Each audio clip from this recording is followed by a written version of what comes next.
Sa usapang transportasyon, hindi lang daw mga sasakyan ang masasabing tatak Pinoy, kundi pati rin daw ang ugali ng ilang mga pasahero. Bayad! Sa mga sumasakay ng jeep, nariyan daw ang tipo ng pasahero na lampake. Bayad! O yung bang halos mangalay ka na sa pag-abot ng bayad o sukli. Pero sila, abay, walang pakialam.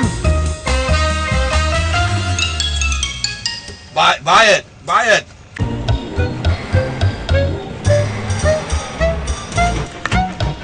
Ang iba naman, pilit nilalabanan ng antok at pagod. Kaya para ba silang nag-headbang?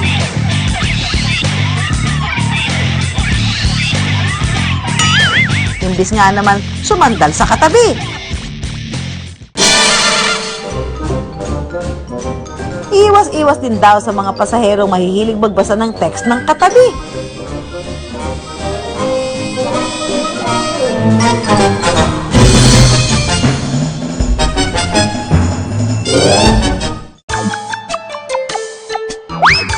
Sa jeep, may mga pasahero rin daw na feel ang pagkakalugay ng mahabang buhok habang nililipad ng hangin. Mala Rapunzel! Ate, mahangin ba sa labas? Ang iba naman, isa lang ang binayaran pero kung makaupo, para bang nirentahan ang buong jeep. Kaya ang tawag sa kanila, literal na chairman.